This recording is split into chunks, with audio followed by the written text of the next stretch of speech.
Hi, Terry VanNoy. Welcome to Math Class with Terry V. Hope this video helps you out, and if you enjoy it, please share it, comment, or like it.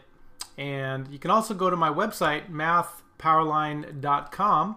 It's a math resource blog, lesson videos for students, and other resources for parents and teachers. Give me a call or go to my website or email. All right, let's go to today's lesson. Students, this is the last video in a series about consumer math. And these ideas all have to do with percents and money, of course, if you buy or sell or even invest something. So we have in the past videos looked at tax, discount, markup, simple interest, and compound interest. And right now, of course, this is going to be a self-quiz. I expect that you have watched all the previous videos, at least have a really good handle on these ideas, because I show you briefly what the answers are after you try them, but it's not an actual teaching lesson. Okay, so you really have to kind of do your work ahead of time and be very active and try all the previous problems, look at those videos, and then you're ready for the self-quiz. So let's get started. All right, here are the first four problems. You're finding selling price of each item. So in the case of tax, you're going to add the tax in and give me the total price. In 3 and 4, it's discount, so of course you're going to subtract that discount amount. All right, hit pause and good luck. All right, number 1, you should get $73.67.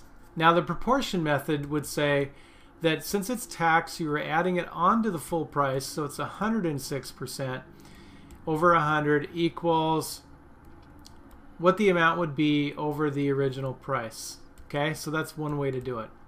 Also on a calculator, you can start with the amount 69.50, which is 69.5, and you're going to go ahead, because it's tax, you're going to add on, and then you're going to hit the 6 button and the percent key. Okay, if you have a calculator that has a percent key, what happens is if you do the plus, then it figures out what 6% of that amount is and it adds it on. And when this percent button is hit, the decimal moves to the proper place. All right, that's kind of a nice shortcut on a calculator if you have a percent key. Number 2, the answer is 314.99. And that's 105, because tax is added on, over 100 equals x over 299.99. All right, and I'm going to assume you know that to solve a proportion you cross multiply. These two numbers multiplied, divide by 100 to move the decimal point over. Or you can take that amount plus 5 and then hit the percent button. It'll already be added in for you. All right, number 3, 149.97. Okay, in this case, it's a discount. Okay, so you're not going to pay 40%, you're going to pay 60%. So it's 60 over 100 equals x over 249.95. All right, on a calculator, you're going to take the amount, 249.95, punch that in. And remember, discount is subtracted, so you're going to hit the subtraction key, and then you're going to key in 40 and then the percent key after that, which will move the decimal for you. It multiplies to give you what the 40% amount is, and then it subtracts automatically for you. And your answer should show on the calculator right there, 149.97. And same thing again, discount is 50%. Now that's pretty easy, of course, that's half. You can just take half of that price. But to continue with our method here, it's 50% out of 100 equals x over 15.5, or 1550.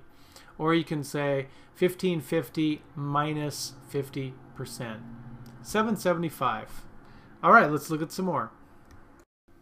All right, these two are markup. So you are going to pretend that you own these things, the book and the computer. You want to mark the price up 10%, in both cases, and you want to know what the new selling price would be. Go ahead.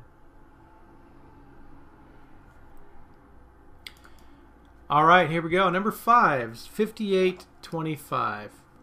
How do we get that? Well, the markup is 10%, so you're going to sell it for 110% of its original amount. So as a proportion, you can write that, and it'll be x over 52.95. All right, again, on the calculator, you can say 52.95. Key that in, and markup is added, so you hit the plus key, and then you type in 10 and percent. Now in some calculators you might have to hit equals after that, but it'll add the 10% amount on top of it, and you should get 58.25. Number 6, you have a computer, you want to mark it up 10% to sell it, and so you are selling it for 110% of its price, and it would look this way if you use a proportion.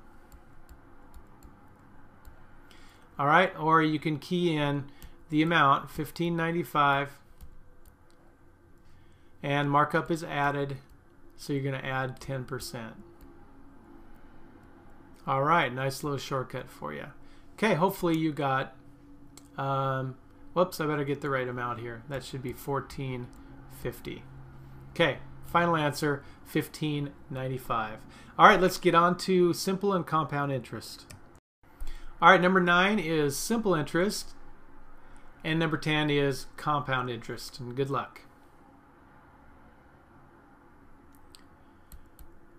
All right, hopefully you remember these formulas. In number 9, it's simple interest. That means it's compounded at the end of the time period, 2 years. And if you remember, the interest equals PRT,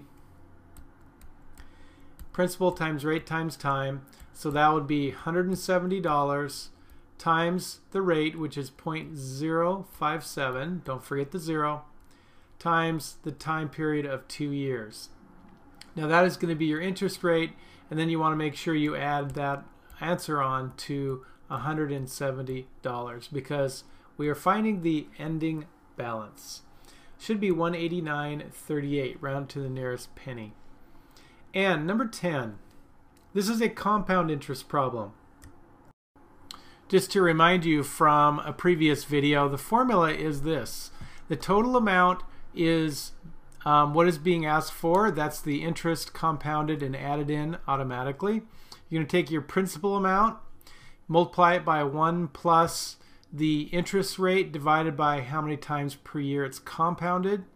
And then this outside exponent there, it's n times t officially in the formula, but it really comes down to, in the time period invested or borrowed, how many times is it going to be compounded?